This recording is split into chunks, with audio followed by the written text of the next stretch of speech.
suatu tempat, tentunya Allah sudah ada di masa adanya tempat. Jadi sedangkan Allah Subhanahu wa taala adalah zat yang maha agung, maha besar, menciptakan segalanya ini karena Allah Azza wa Jalla. Assalamualaikum warahmatullahi wabarakatuh. Alhamdulillah, sahabat-sahabatku semuanya, sudah sekian lama kita berhenti di dalam kajian kita mengenal dari hukum fikih maupun tauhid, yang tentunya hal-hal tersebut saya pribadi terhalang karena banyaknya di pesantren juga kurang lebih, dan masih mengulang-ulang kajian-kajian tersebut. Bagi yang senantiasa mengikuti kajian ini, saya minta maaf. Ini alhamdulillah, insyaallah saya akan memulai lagi. Semoga Allah Subhanahu wa taala memberikan kemudahan pertolongannya agar dimudahkan senantiasa mengulang-ulang kajian yang telah didalami selama di pondok pesantren.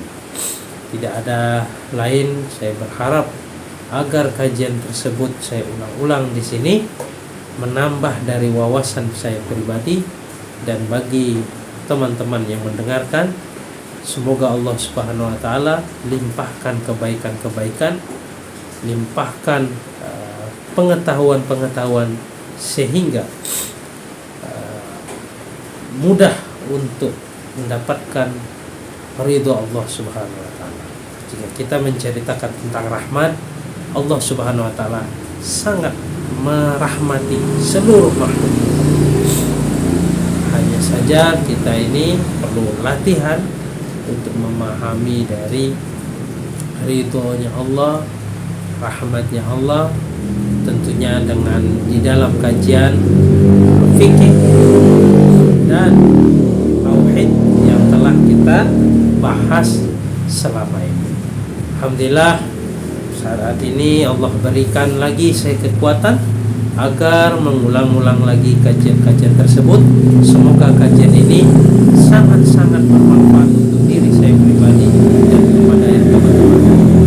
Seperti biasanya, kita akan membahas pertama-tama saat ini adalah tentang tauhid kepada Allah Subhanahu wa taala, yang tentunya kemarin kita menggunakan kurang lebih kitab rujukan, yaitu Aqidatul Awwam, yaitu dasar-dasar di dalam mengenal Allah Subhanahu wa taala yang diharapkan sebagaimana pemahaman Ahlus Sunnah wal Jamaah yang mengikuti pandangan para alim ulama yang telah menjaga dari wasilah-wasilah ilmu ini hingga sampai pada kita saat ini untuk terjaganya pandangan kepada Allah Azza wa Jalla dengan benar. Seperti biasanya, sebelum kita memulai dengan kajian kita, alangkah baiknya kita memohon kepada Allah Subhanahu wa taala melalui surat pembukanya, yaitu Al-Fatihah. A'udzubillahi minasyaitonir rajim. Bismillahirrahmanirrahim. Alhamdulillah.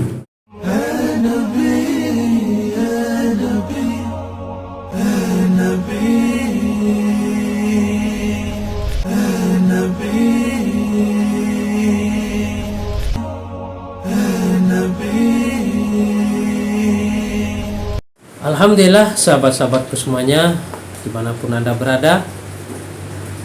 Dulu kita sudah membahas tentang Aqidatul Awwam kurang lebih berupa bait-bait, dan membahas dari sifat-sifat Allah, baik sifat yang wajib dimiliki oleh Allah, sifat jaiz ataupun sifat yang mustahil bagi Allah.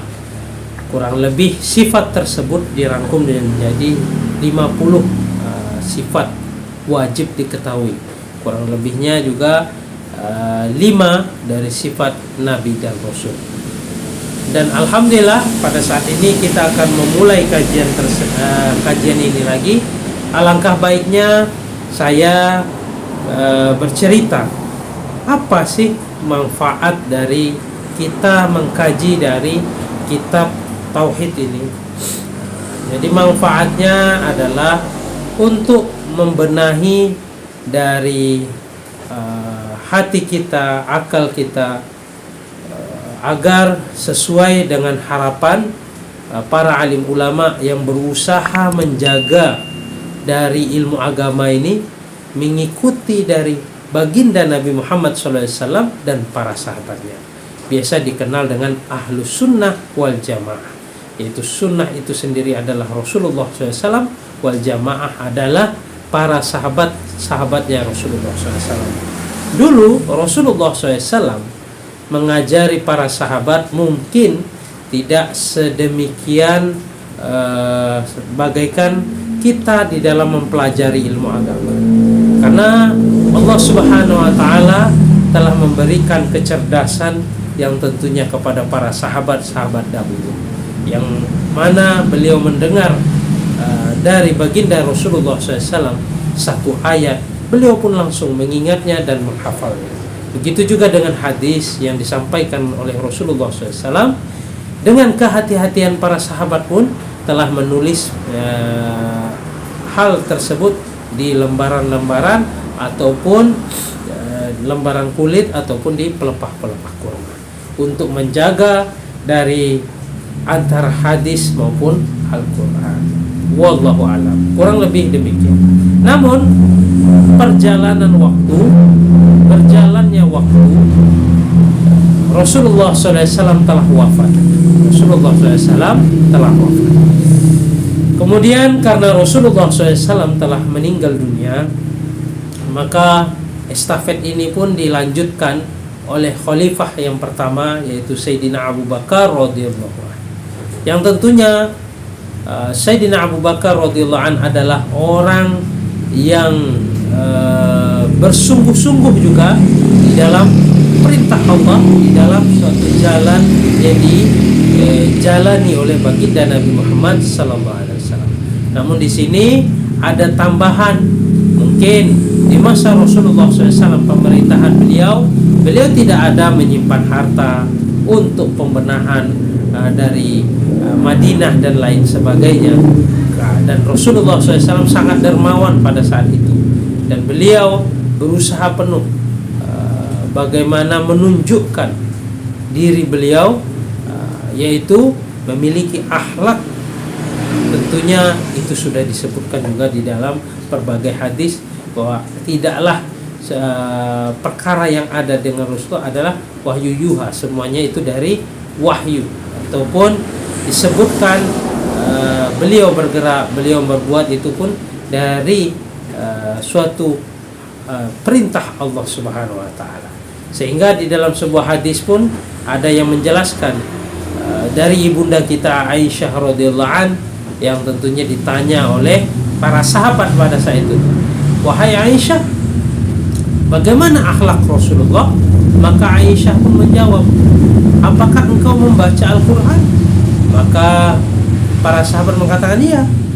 Maka Aisyah pun, ibunda Aisyah kita menjawab bahwasanya akhlaknya baginda Rasulullah SAW adalah Al-Quran. Di sini bisa kita ambil kesimpulan, ketika Rasulullah SAW mendapatkan ghanimah ataupun harta pemberian orang, maka beliau berusaha penuh menghabiskannya segala, dihabiskannya. Karena di masa Rasulullah SAW seperti itulah Rasulullah SAW lakukan di dalam kehidupan beliau. Namun di masa Sayyidina Abu Bakar radhiyallahu an adalah Baitul Mal. Didirikanlah Baitul Mal pada saat itu, yang tentunya manfaat dari Baitul Mal ini pun digunakan untuk membiayai dari Sayyidina Abu Bakar radhiyallahu an ketika itu memikirkan umat pada saat itu. Namun pada saat itu tentunya Sayyidina Abu Bakar dengan kewaraan dan kezuhudan beliau, dengan kelebihan beliau pun tidak mau menerima hal tersebut. Namun karena paksaan dari Sayyidina Umar bin Khattab radhiyallahu an agar beliau bisa meluangkan waktunya penuh kepada untuk memikirkan kebaikan untuk umat ini, sehingga apa yang terjadi, dipaksalah oleh Sayyidina Umar, dan Sayyidina Abu Bakar pun terpaksa untuk menerimanya. Wallahu a'lam, demikian.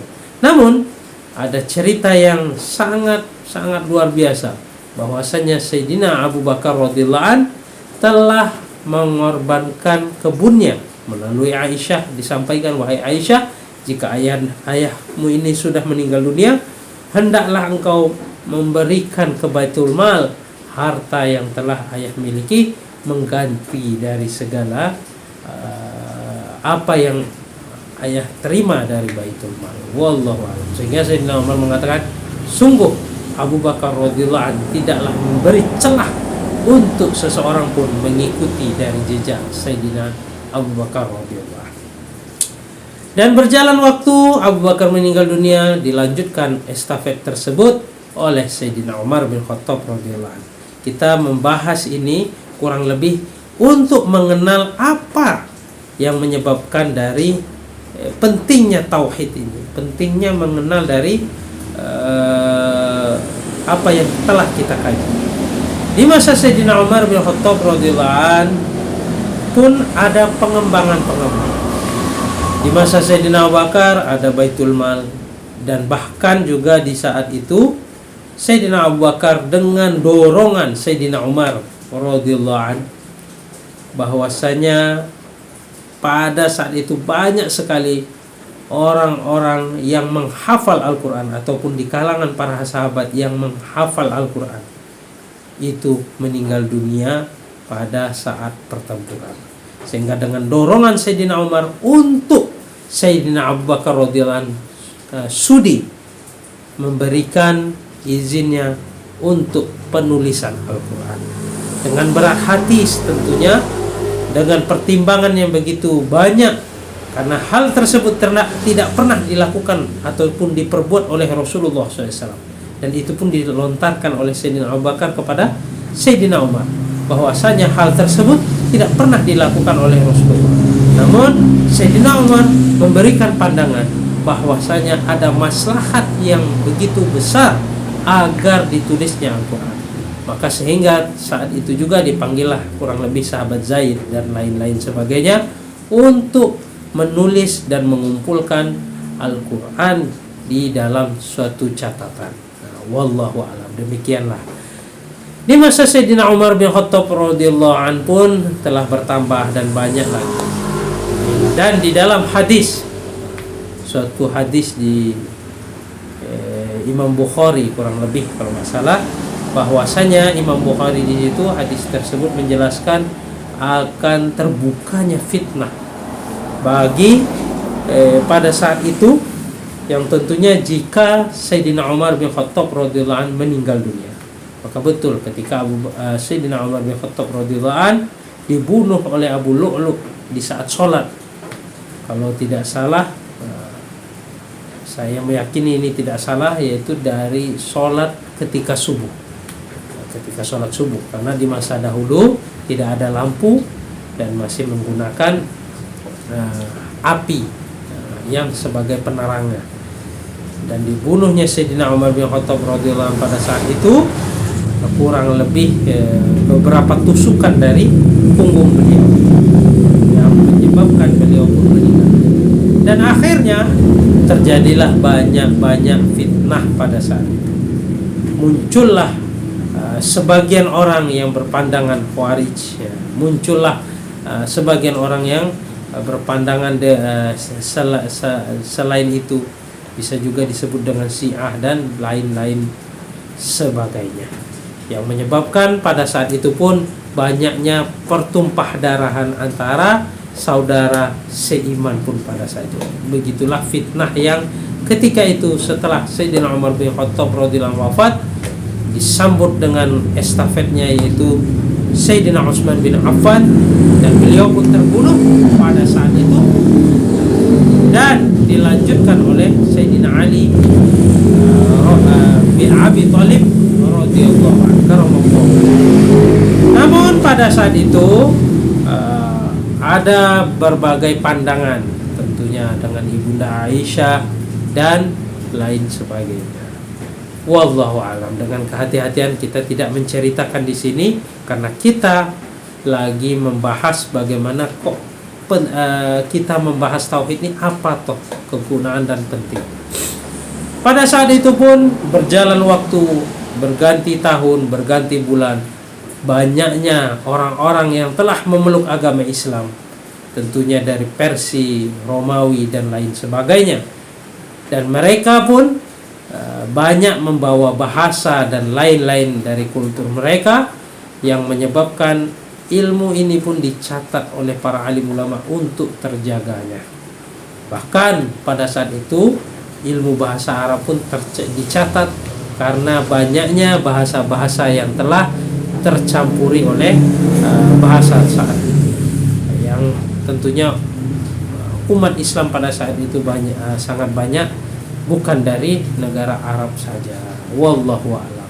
Dan berkembang waktu, berkembangnya tahun mengganti tahun, maka terjadilah banyaknya sarjana-sarjana yang mengeluarkan ideologi mereka, pemahaman mereka, sehingga terjadi banyaknya pembicaraan dari ketuhanan atau dari sifatnya Allah, zatnya Allah. Dengan kehati-hatian para alim ulama sudah memberikan jalan juga untuk kehati-hatiannya seseorang di dalam mengenal tauhid ini, yaitu mengenal kepada Allah Azza wa Jalla. Sehingga banyak sekali di kalangan pondok pesantren mempelajari dari kitab tauhid yang dasar tentunya Aqidatul Awwam. Dan terjadinya permasalahan tersebut, banyaknya sarjanawan yang pemikiran mereka berbagai macam bentuk, sehingga ulama mengambilkan kemudahan untuk memahami dari Allah Azza wa Jalla. Apakah yang ditulis para alim ulama itu di dalam kitab Aqidatul Awam ataupun dasar-dasar ilmu tauhid untuk mengenal kepada Allah bukan dari Al-Quran? Tentu semuanya adalah dari Al-Quran. Namun beliau merangkum dengan kemudahan agar kita mudah di dalam memahami di dalam suatu catatan kitab yang tentunya berbagai macam. Yang kita pelajari saat ini adalah Aqidatul Awam, yaitu melihat dari dalil tentunya, habis itu dengan akal dan mengenal Allah Azza wa Jalla secara adab tentunya kepada Allah Azza wa Jalla.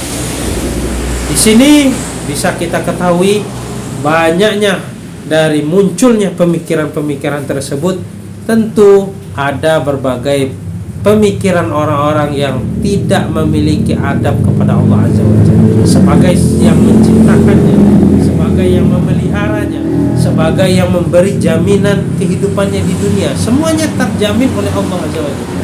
Itu beraninya dia menyatakan Allah itu bagaikan berupa hal-hal yang mungkin kita mudah untuk menerimanya, namun itu mustahil ataupun tidaklah pantas dan layak bagi zat yang maha agung, yang maha besar, yaitu Allah Azza wa Jalla.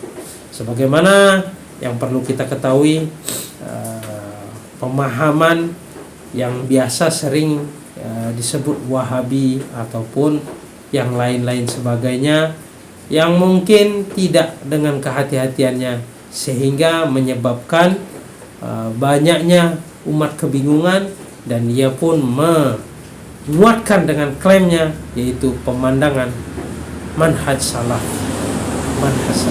Sedangkan manhaj salaf itu dimiliki oleh santri Rasulullah yang di bawah para sahabat tabi'in, yang mereka telah berusaha penuh menjaga dari kehati-hatian ilmu agama ini. Bagaimana dia membahas dengan hadis? Membahas hadis, ada seorang tua ditanya, di mana Allah? Aina Allah? Di mana Allah? Dia menunjuk ke atas, dikatakan Allah di atas. Dia langsung menvonis bahwa Allah itu berada di atas.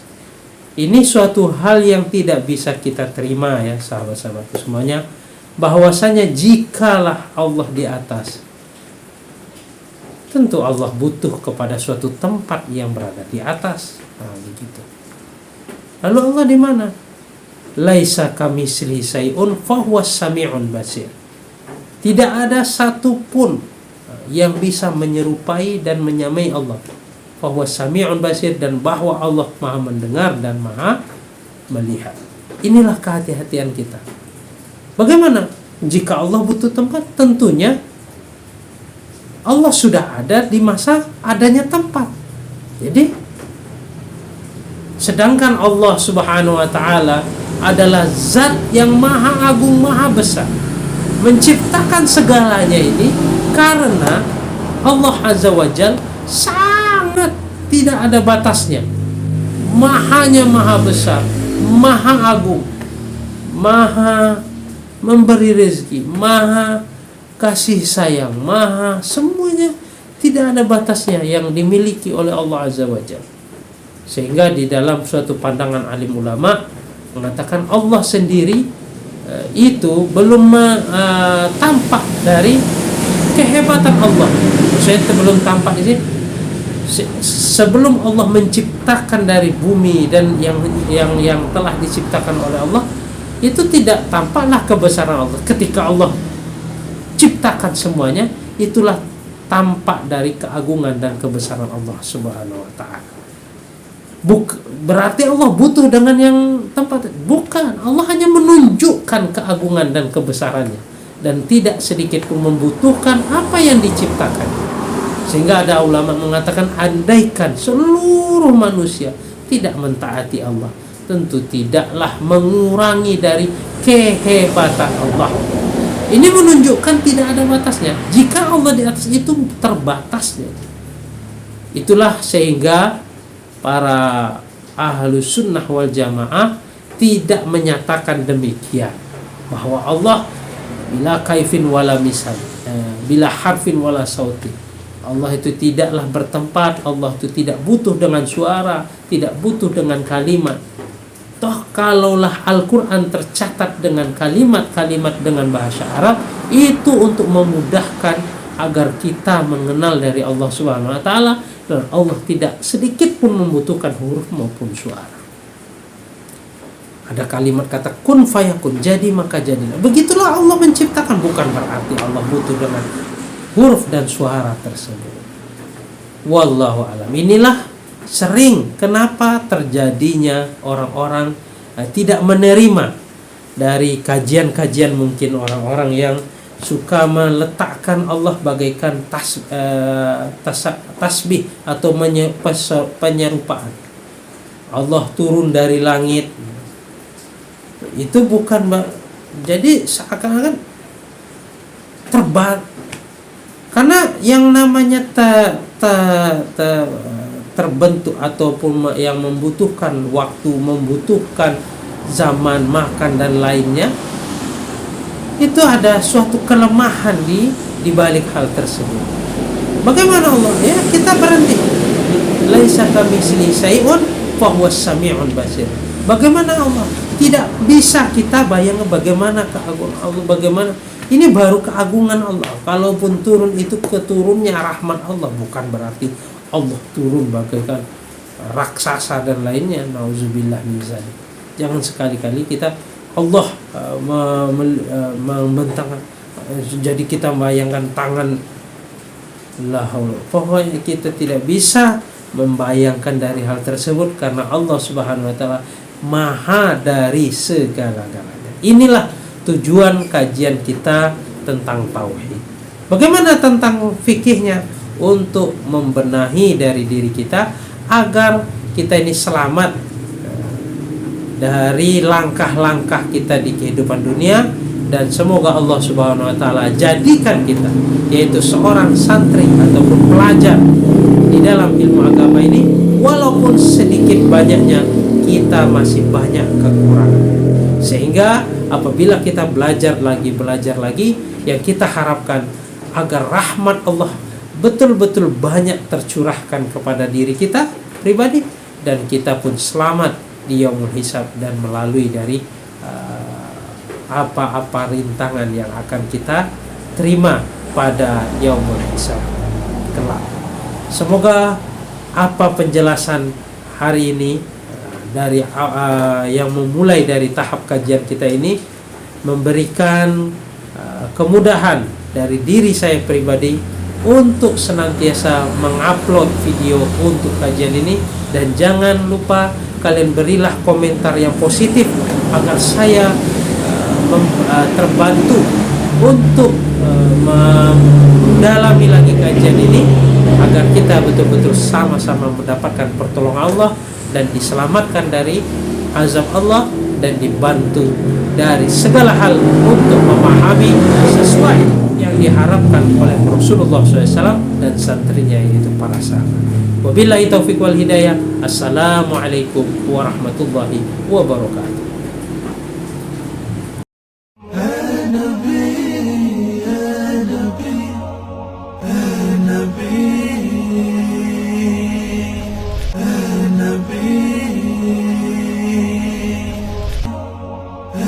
Nabi